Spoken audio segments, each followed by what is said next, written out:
Good afternoon, students. This is Dr. Wynn. I wanted to take some time to go over Blackboard and how to maneuver through the system. I've received some questions and some concerns on maneuvering through the Blackboard platform. And so we're going to just take the next couple minutes to look at some options of accessing different things in the course. So I'm at post.edu, the main page. So I'm going to click on faculty login, but you will click on student login. Unless you have this saved as a favorite on your computer, that's totally fine as well. Now yours may look a little bit different than mine. I have my login saved, so it automatically has my password in it. And so this is the screen that comes up for me. For yours, I'm not exactly sure what options you have, but somewhere on your page you will see where it will say Blackboard, access Blackboard online. You're going to go ahead and access your Blackboard online. And then you're going to see your main page here, which is the post-university Blackboard. And so if you look under course list, I'm only teaching one course this term. So you can see the CTC 101 course right here. If you have any confusion on which course is which, it also will have the instructor name, and that will be helpful as well. Just in case you're looking at these numbers and the terms, and it can get a little bit confusing. But here you'll see where it says CTC 101 College Success Seminar. So I'm going to click on that, and it will take me directly to the class. So the first thing you're going to see is you're going to see this purple pane down the left side of your screen. And then you're going to see the announcements here. Now, just to clarify a few things, this is the option that you will see when you are on a laptop or a desktop.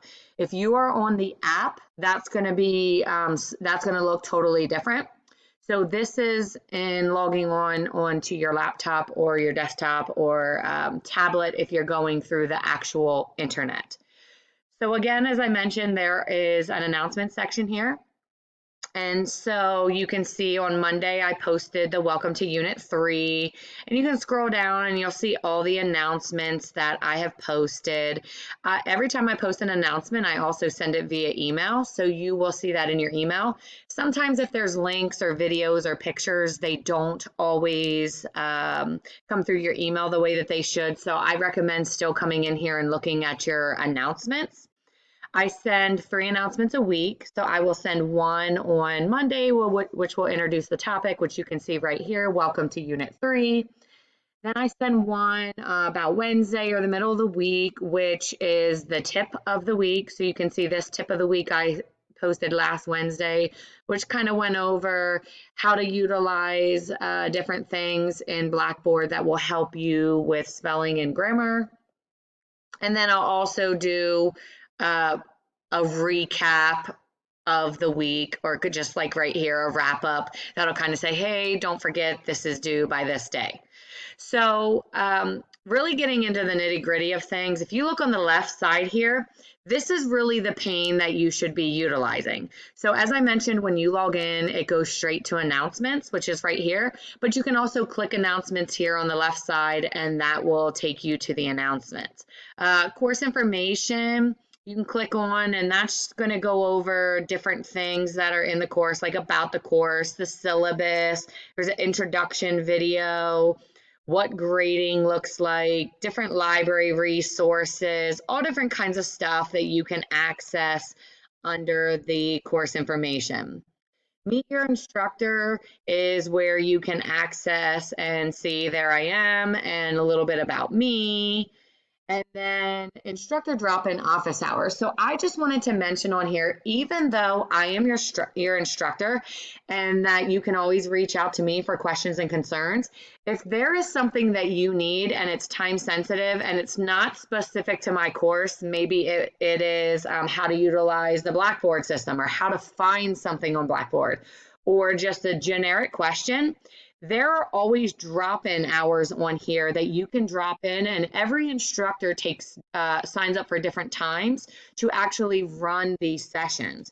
And so you can join a session. There's a video of how to join the session, and it's kind of like a live chat session where you can just chat and ask questions and see the screen. and get some guidance and recommendations. So just keep that in mind. Now, when you click on that, it brings up a different screen. So what I did was I just hit the X to go back out of that. You could hit the back arrow, but for me, I just hit the X and it takes me back to the main screen. Now here is really where all your units are. And so when you are accessing each week, you click on unit 1 and then you will see, oh, okay, this is about the unit, this is the objectives, the activities, here's the reading and resources, let me click on that. This is where you will read the resources for the course, any articles, if there's any assessments you need to take, that will be on this page as well. And here you can totally use the back arrow and that'll take you back to your Unit 1 main page. Here you can see Unit 1 discussion board. Here is where it will tell you where each discussion, what the questions are for the discussion, how it's graded. You can just click in here and you can see this was for week 1. So everyone in the group already posted, but you can go on here and kind of see, oh, okay, there's this many unread posts or unread replies to me and who the student is that posted. Again, I'm just going to hit the back arrow. And then for this week, there was a journal that was due. So there are not journals due every week, but journals are just as important as discussion board posts. So do not forget them. You click on it and you will go in here and you will read what you need to do.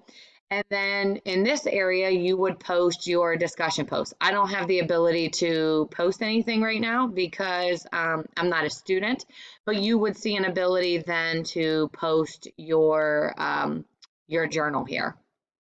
Again, I'm going to use the back arrow, which will just take me back. And oh, okay, I see. I do have an assessment for this week, even though I thought that it was in reading and resources, it wasn't. So let me click on this. And so just keep that in mind, that you can click on this. I'm not going to go the whole way through this because that will take a lot of time, but that is an assessment that you needed to take. And then down here is the Unit 1 interactive exercises. I highly, highly, highly recommend that you watch the interactive exercises and read the reading and resources prior to posting to your discussion board post and prior to doing your journal, any assessments that you need to take, anything that you need to do, because that's how you're going to learn the content. It's super important to learn the content, and that's where you're going to learn the content. If you ever get confused on what is due each week, underneath each unit, this area here where it says activities, it literally spells out what is due each week. So review the course information page, download, save the course syllabus, introduce yourself in the introduction discussion forum. I'm not going to continue to read that. So we'll look at Unit 2. So I clicked into Unit 2 and they're all set up the same exact way. So here is the introduction, the objectives, what activities are due, the readings and resources, the discussion board post. It tells you when the discussion board post is due, when you should be responding to your classmates by. Again, the journal, when the journal's due, what the journal is about. Here's another assessment that needs to be done, and then your interactive exercises.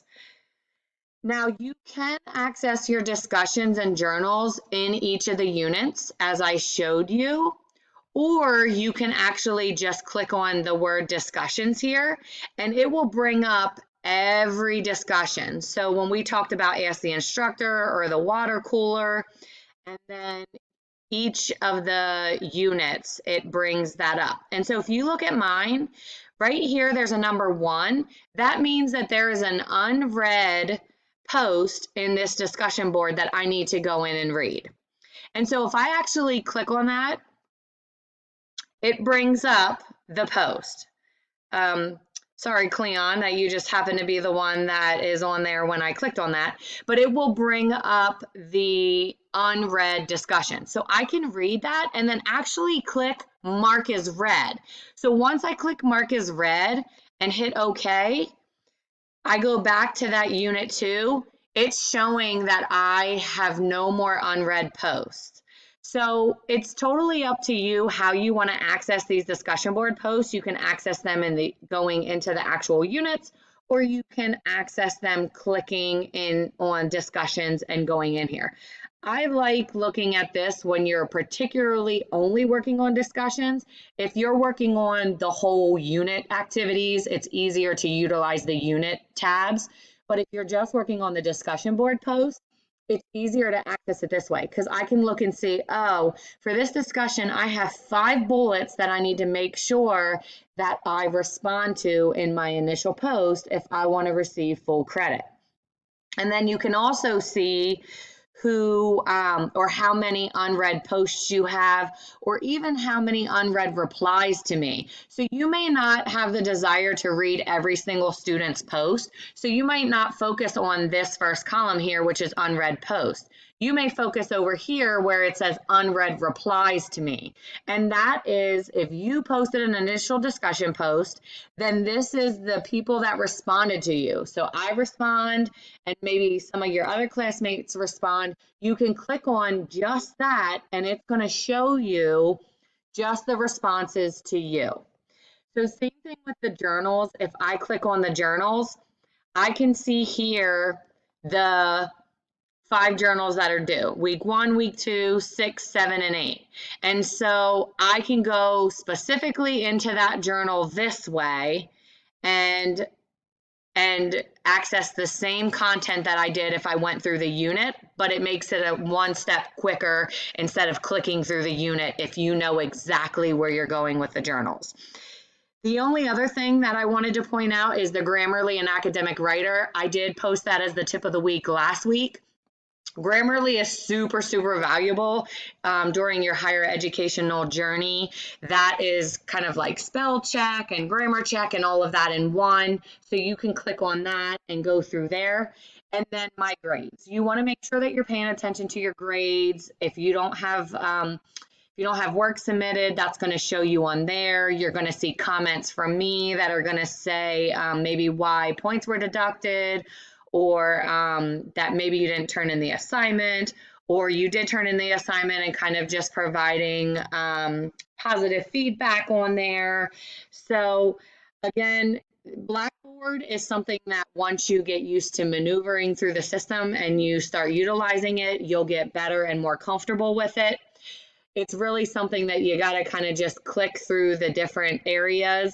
But if you do have any questions, make sure you reach out to me. I highly recommend after watching this video that you go in and click on the different tabs and look through the different things, because if you apply what I just showed you, it's kind of like muscle memory. It'll be easier for you to maneuver through the system.